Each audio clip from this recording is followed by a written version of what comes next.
요한복음 14장의 말씀을 보았습니다. 오늘 본 요한복음 14장은 성도들에게 참으로 위로가 되어지는 그러한 말씀입니다. 이 말씀의 그러한 배경은 우리가 요한복음 13장 말씀을 보면 예수님께서 제자들과 마지막으로 성찬을 마치시고 난 이후에, 그리고 세족식까지 마치시고 난 이후, 그리고 그것이 다 끝났을 때 예수님을 팔 자가 바로 가룟 유다라는 것을 알려주시죠. 그리고 가룟 유다는 그 마지막 식사의 자리를 박차고 나아갔습니다.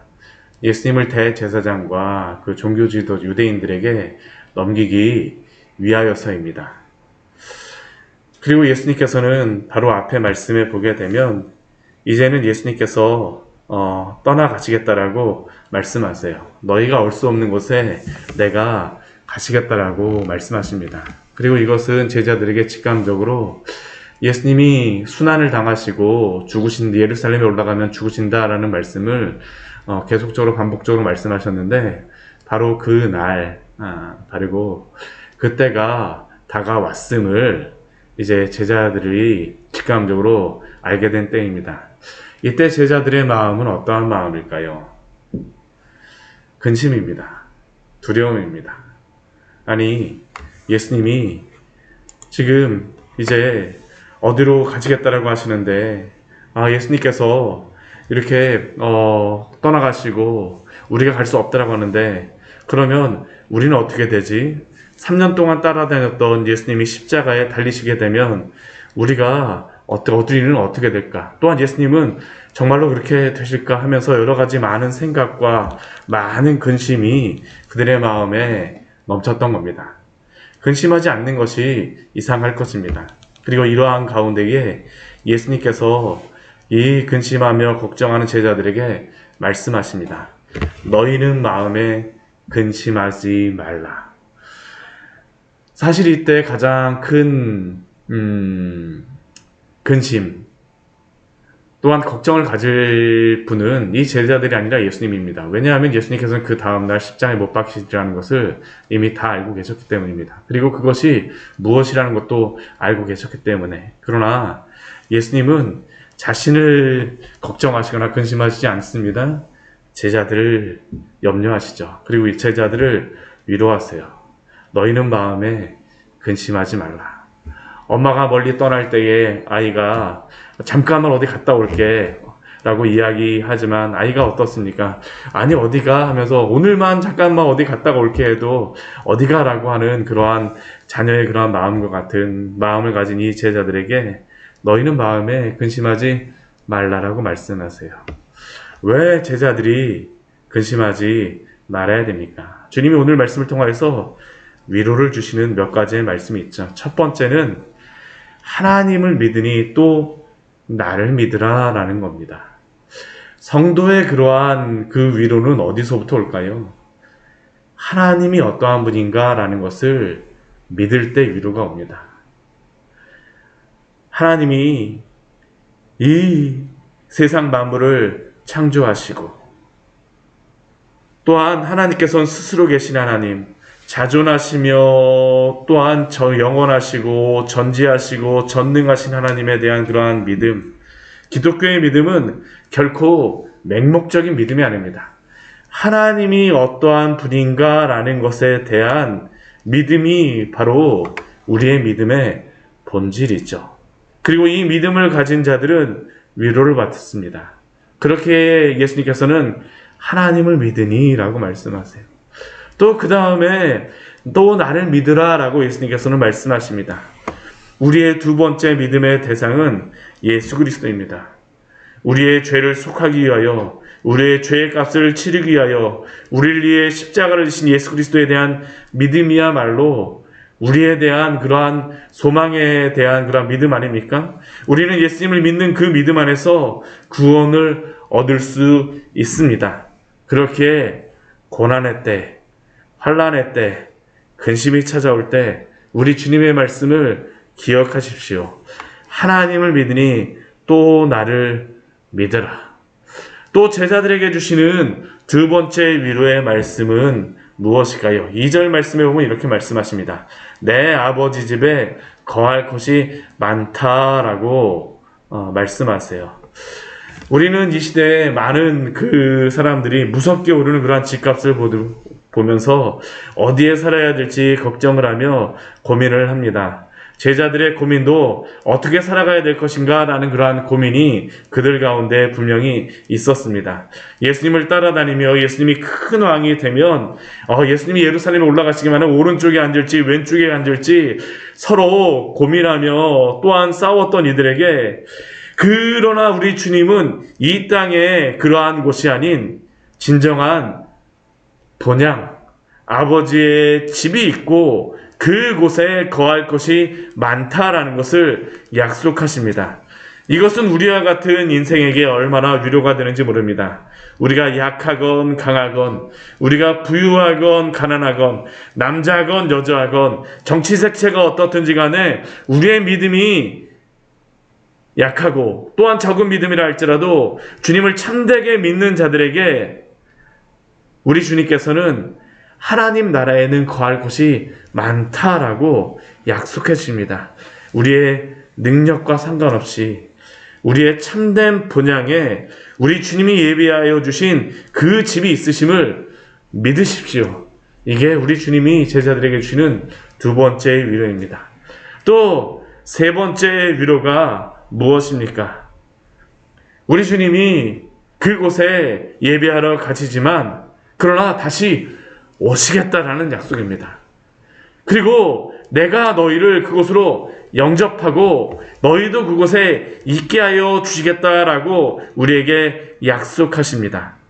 이 거처를 예비하시는 일은 이 밤이 지나고 십자가에 달리심으로 대속의 사역을 마무리하시고 부활하시는 것입니다. 그리고 그 이후에 예수님은 반드시 재림하실 것입니다. 이것은 남겨진 제자들에게 또한 우리에게 얼마나 위로의 말씀입니까?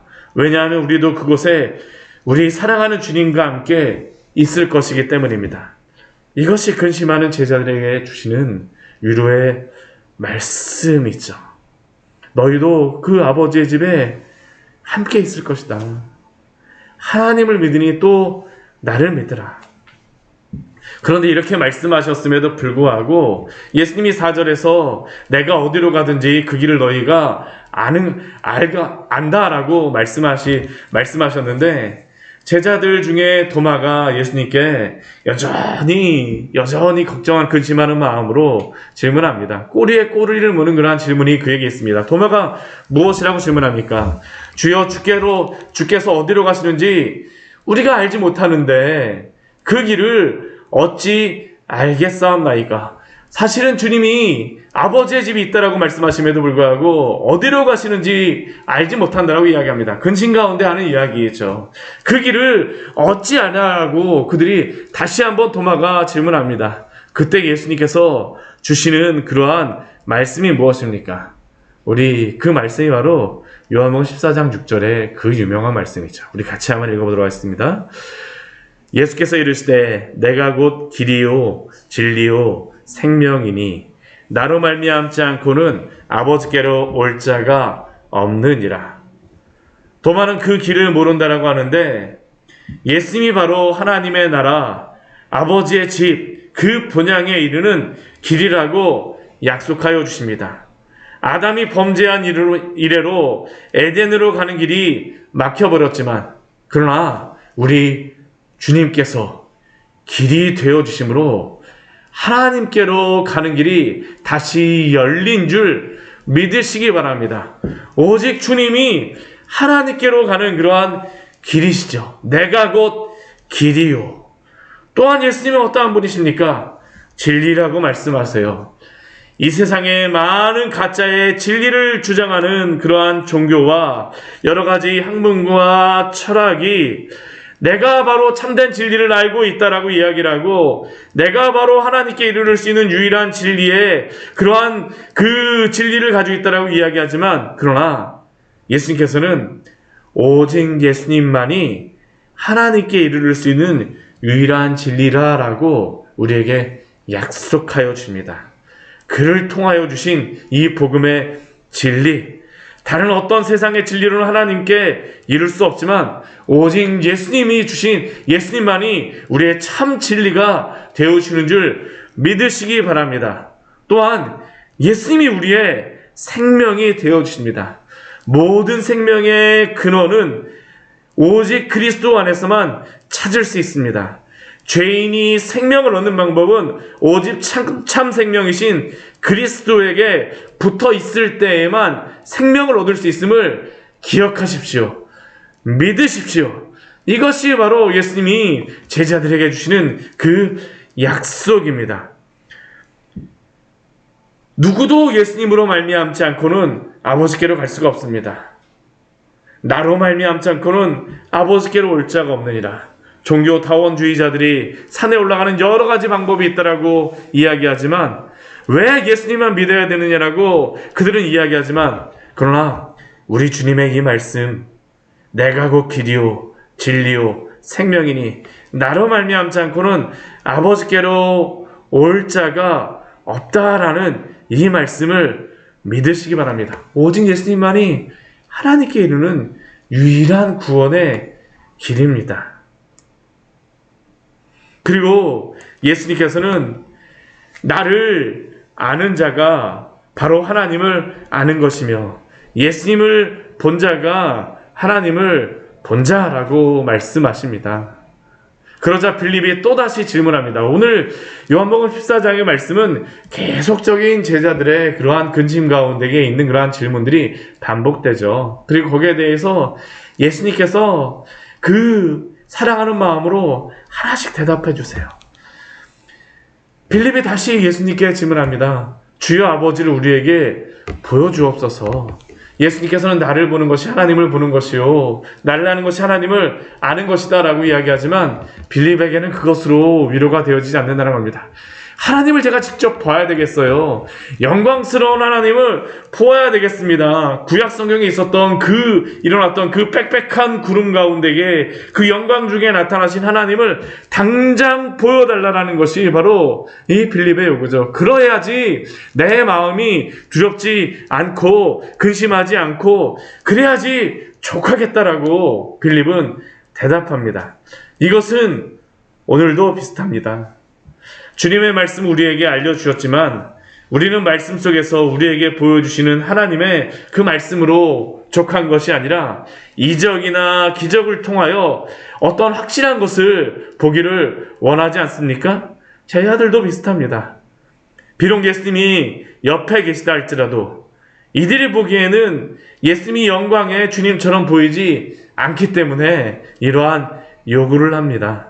그러나 이것에 대한 예수님의 대답은 무엇일까요?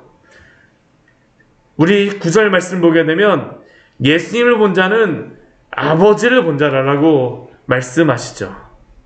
이것은 참 놀라운 신비입니다. 예수님과 하나님의 연합에 대하여 말씀하기 때문입니다. 삼위일체 하나님의 신비에 대하여 말씀하시는 것입니다. 그러나 사실 우리는 이러한 예수님의 말씀을 보면서 이것이 도대체 무엇인지를 정확하게 알지는 못합니다. 제자들도 그랬습니다. 그러나 예수님은 빌립에게 오히려 내가 이렇게 오래 너희에게 있었는데 나를 알지 못하느냐라고 반문하십니다. 또한 나를 보면 아버지를 본 것인데 어찌하여 아버지를 보이냐라고 반문하십니다. 그리고 10절 말씀에서 예수님이 그 아버지 안에 또 아버지는 예수님 안에 거하신다라고 말씀하십니다. 그런데 이러한 의문과 의심을 품는 제자들에게 나를 본 자는 아버지를 보았다라고 하는 자들에게 이렇게 말씀하시고 나서 예수님이 요구하시는 한 가지의 요구가 있습니다. 그것은 바로 믿음입니다. 오늘 말씀을 보면 근심하는 자들에게 믿으라라고 말씀하세요. 우리 10절 말씀 보면 이렇게 말씀하죠. 내가 믿지 아니하느냐. 또한 우리 11절 말씀에서도 우리 앞부분에 보게 되면 내 안에 계심을 믿으라. 또 우리 11절 후반절 말씀에서도 그 일로 말미암아 나를 믿으라 라고 말씀하십니다. 결국 제자들은 이러한 불신앙의 상황 속에서 예수님은 믿음을 가지다라고 이들에게 요구하십니다. 이것은 우리들에게도 요구되는 것입니다. 제자들이 예수님의 이적과 기적을 본 것이 부족해서 믿지 못하는 것입니까? 아닙니다. 이들은 이미 예수님의 그 놀라운 이적들을 보았습니다. 또한 이들은 변화산에서 변모 되신 예수님도 보았고, 또한 하나님의 음성도 그 변화산에서 들었습니다. 예수님이 세례 받으실 때, 또한 요한복음에서 보게 되면 헬라인과 만났을 때 하나님의 직접적인 말씀도 그들은 들었습니다. 이들에게 더 이상의 이적이나 기적이 필요한 것이 아닙니다. 지금 이들에게 필요한 것은 바로 예수님에 대한 믿음입니다. 우리의 믿음은 우리에게 행하셨던 그 모든 일들을 통하여서, 또한 주님의 말씀을 통하여 우리가 고난 가운데 있을 때에 힘을 주고 위로를 줍니다. 아무리 이적과 기적을 많이 보았어도 믿음이 없는 사람은 항상 그러한 속에서 예수님의 말씀을 믿지 못하고 의심합니다. 사랑하는 성도 여러분, 고난의 순간, 근심의 순간 주님을 믿으십시오. 너희는 마음에 근심하지 말라. 하나님을 믿으니 또 나를 믿으라라고 우리 주님은 우리에게 요구하십니다. 또한 이러한 근심 중에 제자들에게 요구하시는 또 한 가지가 있습니다. 그것은 기도하라입니다. 기도하라. 우리 12절 말씀 보게 되면 예수님께서 진실로 진실로라고 말씀하십니다. 진실로 진실로라고 말씀하시면서 나를 믿는 자는 내가 하는 일을 그도 할 것이요 또한 나보다 큰 일도 하리라라고 예수님께서 약속해 주세요. 물론 이것은 예수님이 하나님께로 간 이후에 일어나는 일입니다. 성령님을 보내심으로 예수님께서는 주의 성도들에게 당신의 손가락을 삼으셔서 이 세상에서 복음 전파하는 일과 영혼 구원하는 큰 일들을 감당하게 하십니다. 주의 일을 하게 하십니다. 그런데 이 일을 하기 위해서 제자들에게 필요한 것이 무엇입니까? 기도하라죠. 우리 13절 말씀 이렇게 말씀합니다. 우리 13절 14절 같이 읽겠습니다. 너희가 내 이름으로 무엇을 구하든지 내가 행하리니 이는 아버지로 하여금 아들로 말미암아 영광을 받으시게 하려 함이라. 내 이름으로 무엇이든지 내게 구하면 내가 행하리라. 내 이름으로 무엇이든지 구하면, 내 이름으로 무엇이든지 무엇을든지 구하면 내가 행하리라. 우리 주님이 약속하신 것입니다. 기도하라는 것이죠. 내 이름으로 구하면, 예수님의 이름으로 기도하십시오. 우리가 오직 기도하는 사람들만이 깨닫는 그러한 한 가지 축복이 있죠. 은혜가 있습니다. 그것이 무엇일까요? 우리가 만약 기도하지 않고 무엇인가를 하게 되면 우리는 그것을 내가 한 줄로 생각하지만, 그러나 예수님의 이름으로 기도한 사람은 이것을 우리 주님이 기도를 들어주셔서 하신 것임을 분명히 깨닫습니다.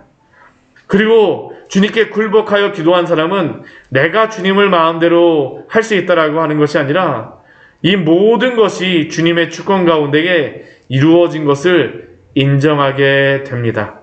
그렇게 근심 가운데 있을 때 기도하시기 바랍니다. 말씀을 정리하도록 하겠습니다. 근심의 때 하나님을 믿으십시오.